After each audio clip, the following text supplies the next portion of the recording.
কোনো রকমের ম্যারিনেটের ঝামেলা ছাড়াই আজকে তোমাদেরকে একদম ধাবা স্টাইল চিকেন বাটার মশলা বানিয়ে দেখাবো। আমরা রেস্টুরেন্টে গেলে প্রায় সময় রুটি বা নানের সাথে এই চিকেন বাটার মশলাটাই কিন্তু বেশিরভাগ টাইমে অর্ডার করে থাকি, কারণ এটা খেতেও যেমনি ভালো হয়, আবার বাড়িতেও যদি তোমরা বানিয়ে থাকো তাহলে দেখবে বানানোও খুব চটপটে করেই হয়ে যায়। চলো তাহলে আমি কিভাবে আমার পদ্ধতিতে বানিয়েছি সেটাই তোমাদের সাথে শেয়ার করি।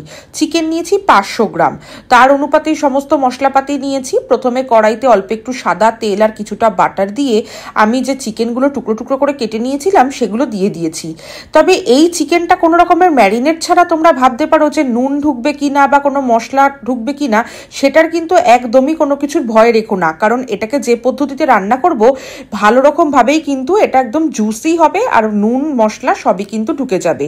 তারপরে তেলের মধ্যে চিকেনগুলোকে দিয়ে অল্প হলুদ গুঁড়ো আর কিছুটা কাসুরি মেথি আর নুন দিয়ে চিকেনটাকে ভেজে নেব।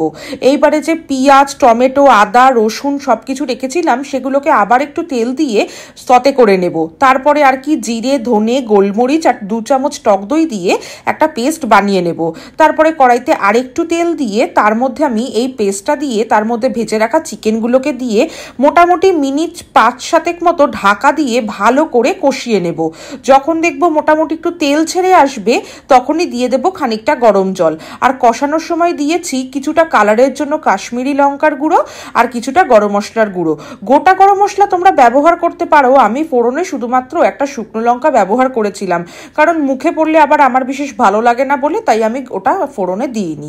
তারপরে আর কি ভালো করে কষানো হয়ে গেলে গরম জল দিয়ে মোটামুটি 15 থেকে 20 মিনিট ঢাকা চাপা দিয়ে রাখতে হবে। নামানোর আগে কিছুটা ফ্রেশ ক্রিম দিয়ে নেব।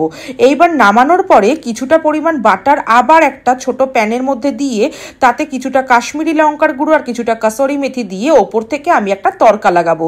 এটার কারণে কিন্তু এটার টেস্টটা দ্বিগুণ বেড়ে যাবে। এবারে তোমরা রুটি কিংবা নান কিংবা রুমালি রুটি সমস্ত কিছুর সাথেই পরিবেশন করে দেখো, দারুণ লাগবে।